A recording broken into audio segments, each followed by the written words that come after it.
What is up, gamers? Staxwell's back at it again today, and today I want to go over the 5 versus oldhim matchup. I think it's, something that a lot of people struggle on. A lot of 5 players will see their opponent flip oldhim and they'll get super tilted, super discouraged, and I don't think the matchup is as bad as people are saying it is, as bad as people are giving it credit for. I think it's a lot closer to 50-50, and maybe I'm biased, but I'm so comfortable in this matchup. I actually think it is slightly 5 favored, maybe like 55-45 5 favor. And I want to get you guys to that same level of comfort. So yeah, let's jump in. Let's see what's going on. Just before we get started, I am playing the top 8 worlds list, not the top 4 worlds list, the top 8 worlds list. I wish I knew that player's name, but I don't. I'm playing that list card for card. I think it's a very strong list, and it's typically a bit more of a mid-range build with typically massive momentum. And my opponent's playing, just the typical aggro oldhim list. This footage is from the 5v5 Team World Cup that's going on.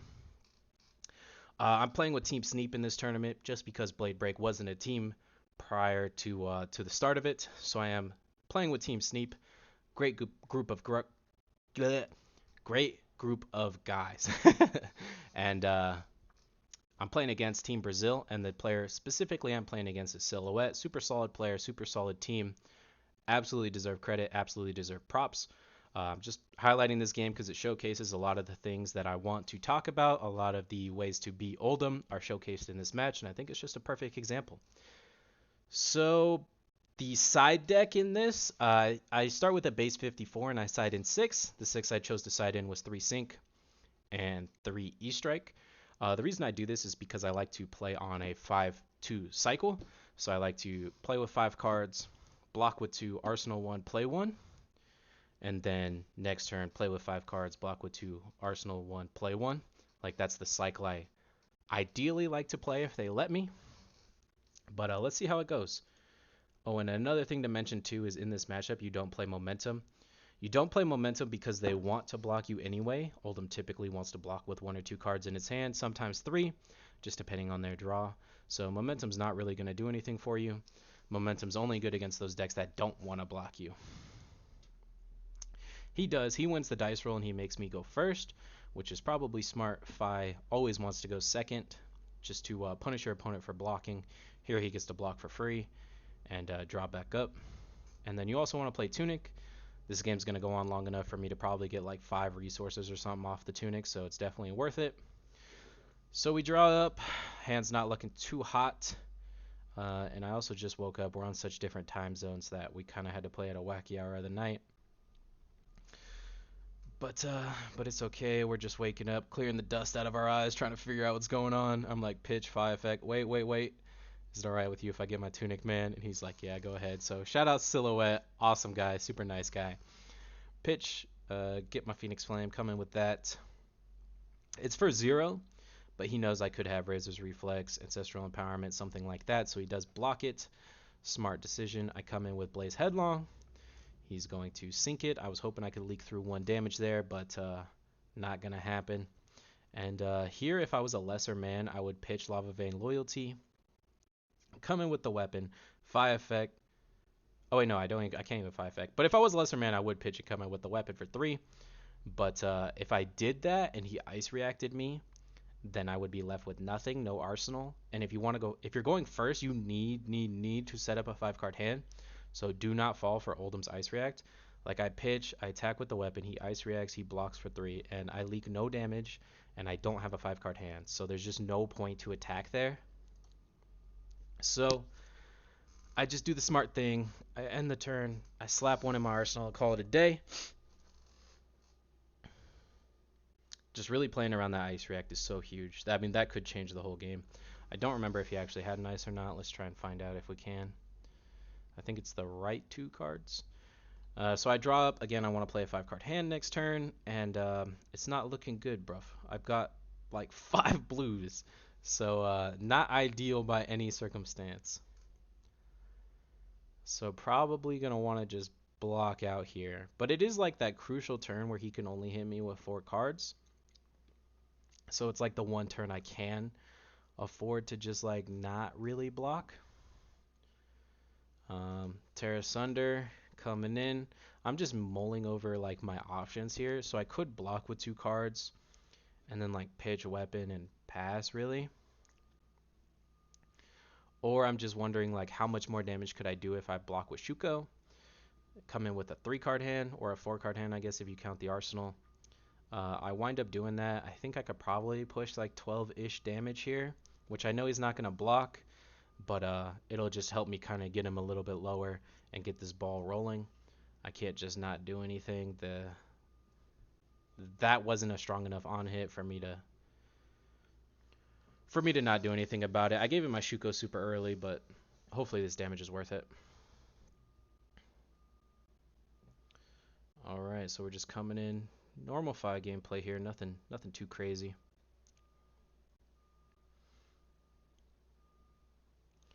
Waiting to see if he has a blizzard or something he wants to respond to this with. And he doesn't, so I go ahead, go search. Grab my minnow. He knows my hand, but he does not know my arsenal. It's going to help me out here a ton. He does not block the 3. I don't think you ever block Fi's first attack because there's always that threat of Art of War. And particularly if it's like a turn like this, because if Art of War was in my first 4 cards, I would always arsenal it if I'm going first. And he probably knows that as well, so he knows that there's a decent chance that my arsenal is Art of War. So if he blocks for 3, I instant in Art of War, well then I have 1 more hit already for my take the tempos and my salts and all that stuff that requires hits. So he's smart enough to not block it. I don't think you ever block the first attack in this situation against a Fi. Smart on him. Coming with Mounting Anger. He blocks perfectly. Does get punished for it. If I had Art of War, I would have already played it. So he played around the Art of War fantastically. Ancestral Empowerment, you just don't play around. If they have it, they have it. I go ahead, get my draw, and I trigger my Mounting Anger. I was hoping just to at least get a Ronin Renegade there. I got one better. I got a Blaze Headlong, so a little bit of a step up. 1 more damage, pretty good. So far I've threatened 5. Oh wait, no, sorry, 6 damage. Like I said, I'm shooting for like 12 here.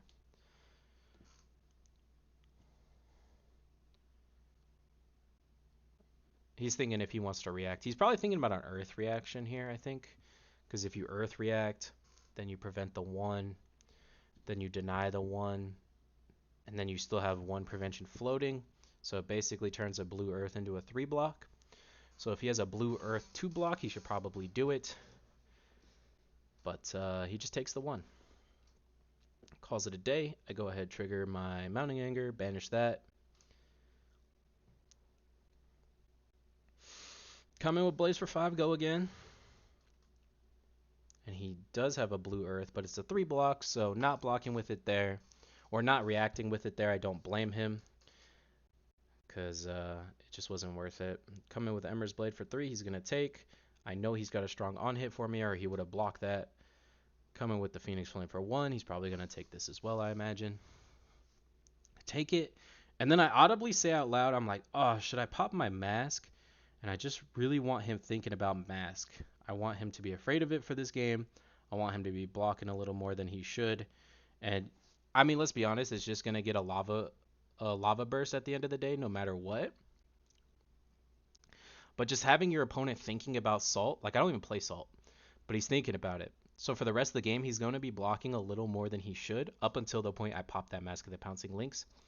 So I want him doing that, and I'm not going to pop this mask until I need to. And audibly saying it out loud reminds them, like, hey, don't forget about salt. It's still a card. Pitch, come in, same play, super strong on hit. It's going to make me discard too. So I have a couple of options here. I could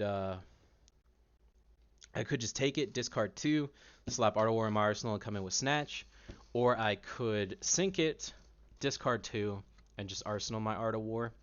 But I want to try and take a card out of his hand because the turn after that, I want to play a strong 5-card hand with Art of War in my arsenal. So I think I'm going to wind up taking it, discarding 2, and then coming in with Snatch and arsenaling Art of War. And I would do this same play if that Snatch was, say, like a Blaze Headlong, or even if that Snatch was Just a Ronin Renegade. I just want to try and threaten cards out of their hand. I want to get them a little bit lower. Like it's a Ronin, if it's a Ronin Renegade, and he deals 5, so I go to 35 and he's at 27. That's a pretty big life discrepancy. So he's probably going to wind up blocking even if it was just a Ronin Renegade. But yeah, I wind up taking it. Like I said, I want to threaten the damage. I still have such a comfortable lead. I'm okay with taking some damage in exchange for some damage. So I go ahead and discard 2. Hate to discard the sink there, but Art of War is just too good. Come in with Snatch. All according to plan. I'm really hoping he gives me the Crater Fist block as well. I hope he blocks with the card to hand and blocks with the Crater Fist just to deny me of the Snatch draw. But he Silhouette's a good player. Like I said, he knows that the Snatch draw is not too relevant. He knows that I'm not going to pop my Snapdragons for this. So he's only going to give me a card in hand, just a 3 block. Super smart on him. I wouldn't block with the Crater Fist either. And yeah, just draw my card off Snatch, slap that in the arsenal, and call it a day. Also worth noting that the Tunic counter that he gave me did not come up. It would be the same if he gave it to me or if he didn't. And of course, he has the best on hit in the game. He has got Spinal Crush. I'm also thinking about, too, he's got a floating mana here, and he's got the Tunic resource. And that arsenal has been there since turn 1, if you guys remember. So I'm almost certain that this is a pummel, which is fine. So I'm just debating, like, do I want to block with 2 cards and hard read the pummel, or do I want to block with 3 cards and just bait the pummel? Because if I could bait the pummel, then he's only got 4 cards next turn, and then we could do this turn again, and he probably won't have a pummel, and he won't have the Spinal Crush, and it'll be a little bit easier for me to take damage next turn and come at him with that beautiful 5-card Art of War turn. So I'm actually trying to bait the pummel here. Like, I want him to pummel me from the arsenal. Please pummel me. So I block 3, 4, 5, 6, 7. Such a beautiful pummel, bro. Just flip it. Just flip the pummel. Take 2. He says, yep, sure thing. So I know that's not a pummel anymore. Okay, cool. Nobody could resist pummeling me right there. So I come in for 3. Again, I'm just trying to get a card out of his hand. Trying to make his on hits a little harder next turn so I could get that juicy, beautiful 5-card hand. The moment he stumbles, he's going to hit me with the Glacial Footsteps or just an Icy 4. He's going to stumble at some point and hit me with nothing threatening, and I'm going to get a free 5-card hand. It's going to happen at some point. So just keep blocking, keep playing for that 5-card hand, and keep waiting. The card that's been in his arsenal the whole game was Channel Lake Frigid, and he's going to come at me with a Frosty 4. Pretty decent, pretty decent. Denies my 5-card turn, so I can't just take it, unfortunately. Channel Lake is a little too good against my deck. So I'm just going to keep playing that slow game. Channel Lake is not nearly as good in Oldhim as it is in Icelander, so most of the time you're just under Channel Lake for just 1 turn. They normally don't get 2 counters on it. So it's pretty easy to block here. Like, he's begging me to block, and there's not really an option other than to block. So I might as well just go ahead and do that. It's an online tournament. There's no timer. Might as well take the time to think about it, but that was a pretty easy decision for me. And then it's all good. He's going to stumble at some point. You can't have Crippling Crush, Spinal Crush, all that every turn. Coming in for 5, just trying to chip him down a little bit. And the moment he takes one of these, I know for a fact he has pummel. For a fact. Because, I mean, like, Spinal Crush, it just pitched to Spinal, you know? So, like, he's not ever going to need all 4 cards unless he has a pummel. So if he took this, I know 100% he has a pummel. 150%. Tunic, Crown, 5-card hand. Oldhim struggles playing the 5 cards unless they have a pummel. So if he doesn't block, we know 150% he has a pummel. He does block. I'm super happy to see that CNC. My Art of War feels a little safer in the arsenal. And again, just as soon as he stumbles, it's over. We're just going to pop on him. And it did hit, so technically I would get the effect. I'm like, oh, I don't need to activate it. I can't anyway because of Channel Lake Frigid. I think the card is actually mandatory to activate, so I didn't know. My opponent didn't know. So not super relevant there, but yeah, I think it's mandatory just so you guys know. All right, he's got a blank Rouse the Ancients. This we could happily take. There's no on hit, but he does reveal the CNC in a blue to me, so I know I'm about to get CNC'd, unfortunately. Obviously, I take the 7. There's no other play there. And I just got to think about, do I want to block this CNC or not?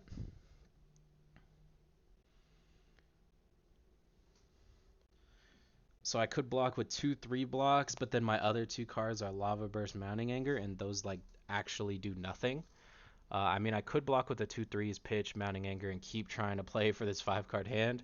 But I'm looking at this 4-card hand, and I'm like, I could present some super meaningful damage here. I could probably present like 20 damage with these 4 cards, which will put him at 8, you know? Like, even through a Frostbite, I think I could still present like 20 damage here.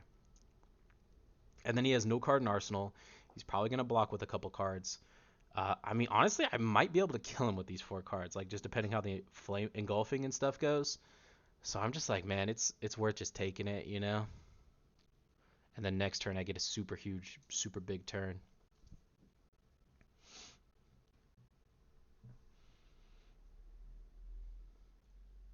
And I'm considering like, oh, do I want to block with a 3 and a 2 and a Tunic, or like, I'm like, no, I need the Tunic for the Frostbite. Like, I have to take it. There's no option, unfortunately. This hand is too good to just pass up. So I didn't get that Art of War I've been trying to set up all game, unfortunately.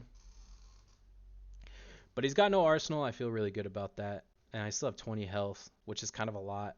I haven't popped my mask or anything yet, and he's at 28. I feel good about that as well. Channel Lake is gone. I feel good about that. His armor is a little busted up. Like, everything's going perfectly for me. This is exactly how I want to be playing these matchups. Tunic resource coming with Mounting Anger. Everything's looking good.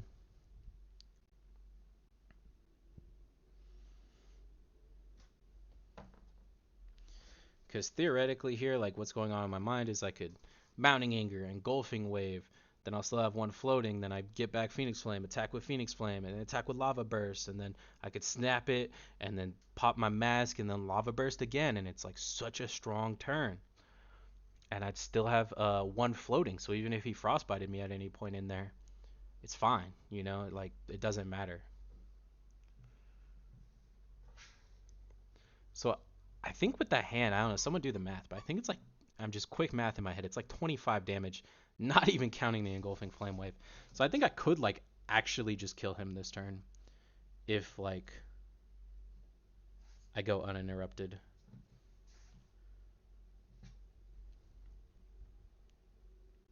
But of course, he's got the blizzard. Super unfortunate. This hand was cracked.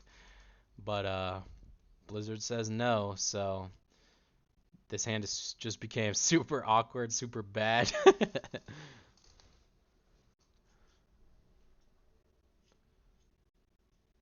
So yeah, I pay. He's thinking about what he wants to do. If he blocks with Stalagmite here, it's actually just like so rough. So unbelievably rough.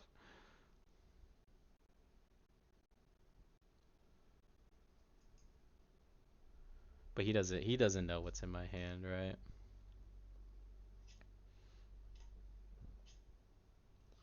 If he blocks with Stalagmite here, I think I just like play Lava Burst for 2 and pass. It'd be so sad.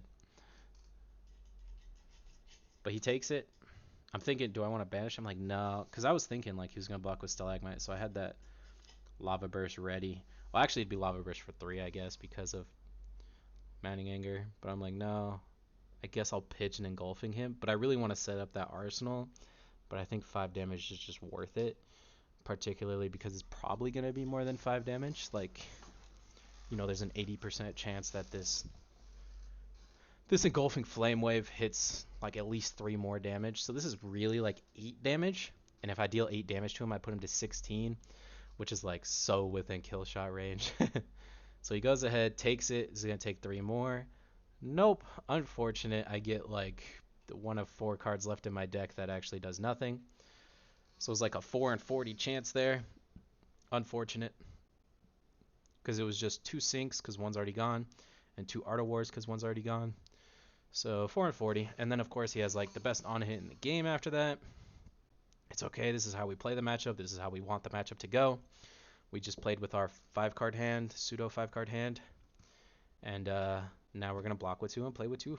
That's how we do it. But there's another thing to consider is I might want to block with 3 because now I'm at 20.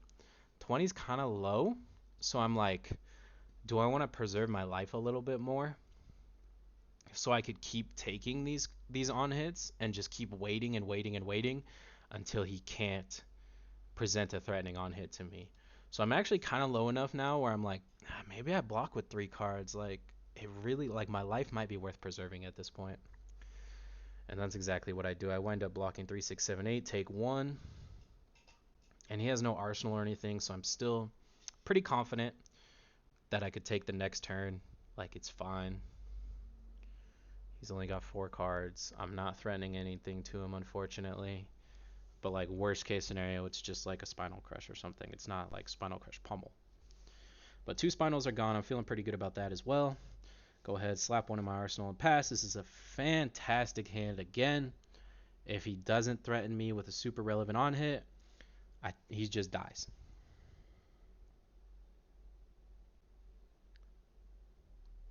And if you've noticed, every single turn this game has been a super threatening on hit. So he does this, he draws a card, and we see as snaps, so we knew this was coming the whole game. Nothing we could do other than take 5, go to 14. We're definitely never blocking an E-strike, like it's just not happening.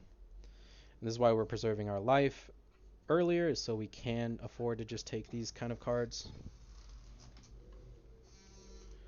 He go ahead, pitches, and Tunic. He finally stumbled. He had to pitch 2 reds and a Tunic for a warm 4, not even frosty. Now's our chance, boys. Now is our chance. We had one other chance this game, and it got blizzarded. So this is our one chance. We could easily deal 19 to him. This hand is cracked. Like it's not even cracked. Like it's mid, honestly. But it's more than 19 damage. We could get him on the back foot with this hand for sure. Coming with a Engulfing Flame Wave. 1 floater. Hold on. Did I Tunic? Okay, I did. I did Tunic. Okay. I'm just making sure. I'm like, man, I can't be missing those. But no, I did. Okay.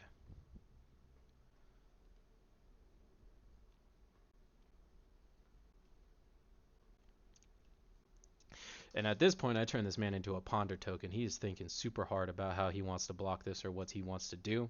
Because even just this card, probably like half my deck costs 0 for 3, you know, Ronin Renegade, Brando Cinderclaw, all my blues pretty much. But he has a Blizzard again. They always have it. Never lucky. That's okay. We have an Art of War that we could use to pay for it. So I'm just kind of mapping out the rest of my turn. If I pitch this Art of War, is it okay? Should I just pitch like a take the tempo and slap the Art of War in my arsenal? Like how should I play this? I just can't do anything but pitch Art of War because if I do, I can't threaten any cards in his hand. I just can't. Like there's nothing I could do other than pay with the Art of War, unfortunately. So yeah, 5's coming in now. We paid the 2. Still have 1 floating.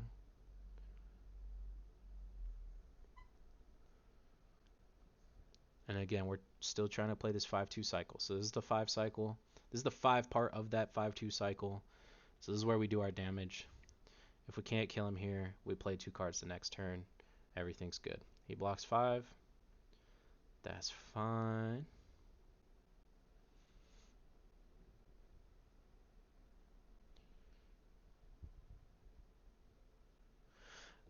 And see that Frostbite? I was thinking about Stalagmite there with that Blizzard. And had I not had that 1 floating, I would have considered not paying for that Blizzard because then I couldn't E-strike. And my plan here was to just E-strike, you know, for 7 or whatever. Like that was my plan. And I knew he could block with Stalagmite. So if I didn't have that 1 floating, everything would have been different here. So yeah, put that to the bottom. I actually draw. Because, oh, right. I draw because I want to play 5 cards again next turn. Because he only has 2 cards in hand. 2 cards in hand means he can't present any kind of meaningful on hit unless his arsenal is like a Spinal Crush.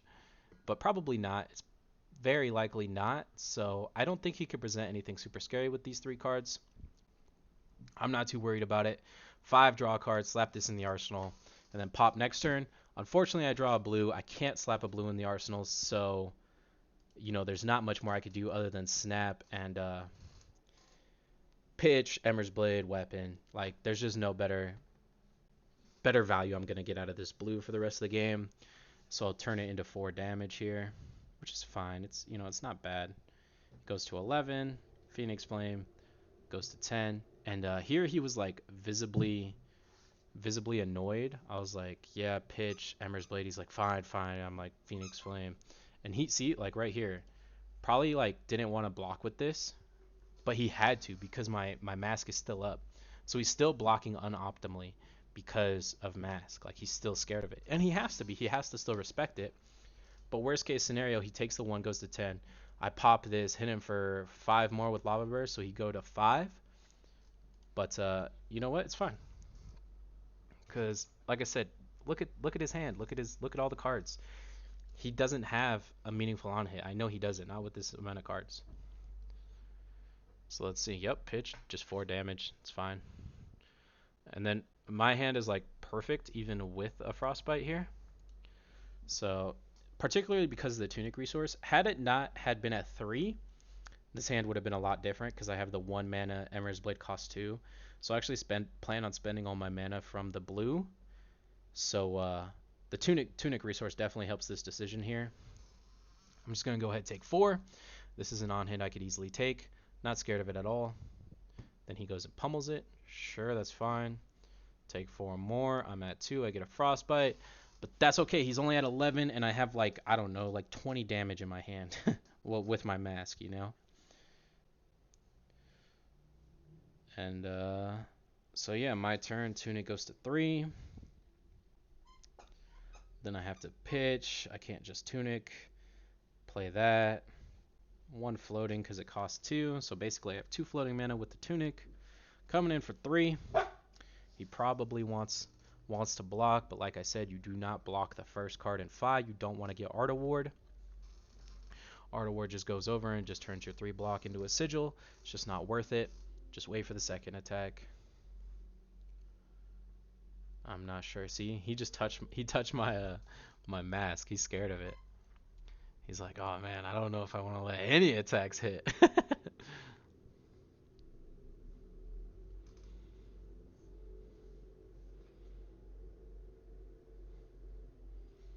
He's a smart player. See, yeah, he follows that Art of War rule, just like I do. So he go ahead, take the 3, just like I would. Fantastic play. And honestly, I was a bit surprised he took that. But I mean, I still have my Ancestral Empowerment here, and I still want all my attacks to hit. So I go ahead and a Ronin. I know he's gonna block for 3, and I know my Ancestral Empowerment over it. Nightmare scenario, I guess, would be if he synced. I'd still have to Ancestral Empowerment, so I'd lose on 1 damage there. But I want everything to hit. I know how this game's playing out. Even if he had to sync, he'd save it. We know this, so we go ahead, get that free damage, get that free draw. And then I want to pause it here too, just so you guys know what's going through my mind. So I have 2 floating mana. So the obvious play here is to just pay my tunic, pay my 1 floating, attack with Ember's Blade, Phoenix Flame, come in with Phoenix Flame for 2, pop my mask, come in with Lava Burst. Actually, I should pop my mask here regardless, just so he can't block it out with the Phoenix Flame, which is exactly what I do. So that's the obvious play. But obviously he has Stalagmite, and that card just existing says I can't attack for 3 this turn. I just can't Ember's Blade. If I pay, come in with Ember's Blade, and he just blocks it with the shield, then he goes to 5, and I just have to pass. So I just can't do it. So anyway, I draw off the attack react. I go ahead and banish the Lava Burst here, because I don't even play Salt. Banish the Lava Burst. And then I still have my floating, so I still have the tunic and the floating. So I'll go ahead and pay that. I'm paying that instead of tunic, just in case he doesn't want to block with the stalagmite. I'll still have the tunic resource. Get my Phoenix Flame. Phoenix Flame is coming in for 2 because of Spreading Flames. And also, Sync was like the worst possible card I could have drawn. Like, just imagine if this was a Ronin Renegade as well. Like, my turn would have been so much better, you know, because Ronin would come in for 4 at this point. Like, it's just so frustrating. The draws and the engulfing flame waves this game, like, just blew my mind how bad everything was.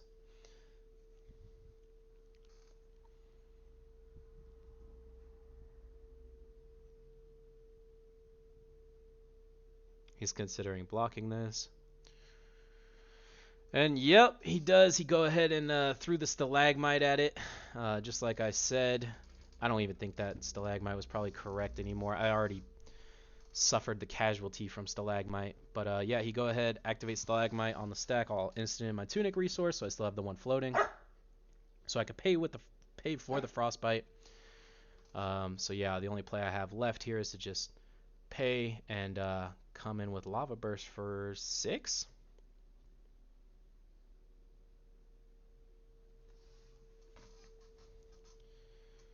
And again, just imagine if I had a Ronin. Like, it'd come in for 4. So yeah, he takes 1 off that. Comes in for 6. This is going to take something, at least like his tunic, I guess. But just imagine if I had 3 more damage, or, you know, just 4 more. It would have been over right here. He's got a sync. See? I told you guys. I told you, even if he had the sync, he would not do it to that Ronin Renegade, and I was right. I didn't even remember that. I didn't even think about that when I played it. So yeah, I just have to slap that in the arsenal and pass my turn. Not much more I could do. I still have the tunic for a block. I got the sync for a block. He go ahead, E-strike. I think he just buffs the power here. So he's coming in for 7.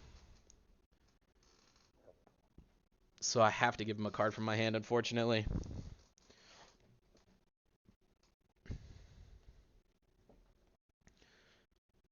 I'm just considering if there's anything else I could do. So I have to give him take the tempo and then give him the sync. I like this hand a lot, so I'm not gonna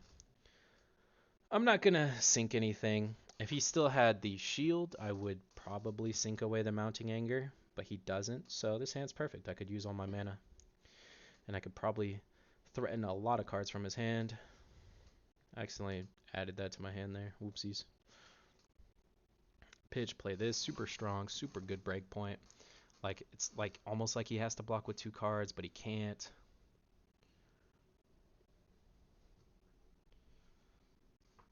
And at this point, he just has to block pretty much everything I throw at him. And this is where Fi is the strongest. Fi goes wider than any hero, so he can't block everything.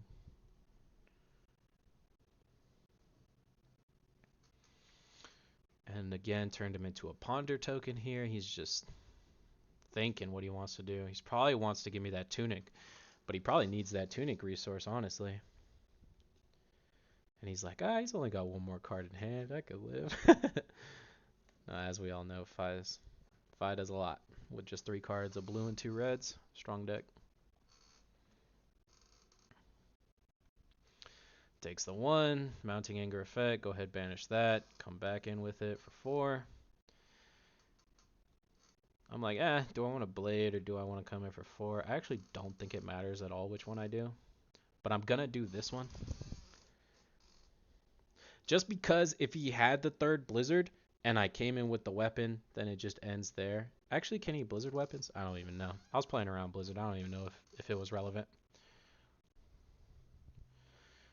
But yeah, coming in for 4 again. Super strong break point. He's got to block with a card here. Then I'm going to Ember's Blade him. He's got to block with another card. And then Phoenix Flame he'll probably let get through. And then he'll have 1 card. He'll probably Icy for me. And then I'll probably block with 1 card and a tunic. And then I'll come at him with 3 cards. And then make him block with everything again. So, like, the game is already played out, really. Oh, and he has a 2 block. Yikes. Even worse. Even worse. So, yep. Go ahead. 5 effect. Get back my Phoenix Flame. Phoenix Flame comes in for 1. He gives me his tunic. Awesome. Super relevant because it had 3 ticks on it. So that could have been like a free crown or something like that. Yep, coming in for 4, which is fine. Thankfully, we have the tunic to pay for it there. Blocking 4. My turn. I take a card out of his hand. He blocks. And since it's the last turn, I can pitch, play that, and then use the last mana, add a Phoenix Flame back to my hand, come in with E-Strike, put the Phoenix Flame to the bottom, pump it for 7. The only thing that could really save him right now is an Ice React. And if he would have to like pitch to Ice React, still block the 3. Then he's still at 1. I still have 1 floating. I could get the Phoenix Flame, attack for 1, so it gets every card out of his hand, and I have an uninterrupted 4 next turn. So I mean, I think he was dead regardless if he Ice Reacted or not, but I think Ice React was the only thing that like actually saves him.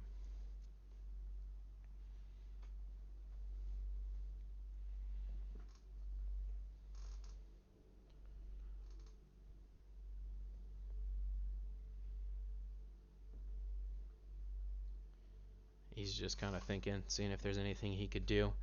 But yeah, we know how it plays out. It's all but over. If you guys have any other matchups you guys are struggling with, like are you guys struggling with Find Icelander? Are you guys struggling as Oldhim into Icelander? Are you guys struggling as Icelander into Rhinar? Like, is there any matchups you guys are struggling in?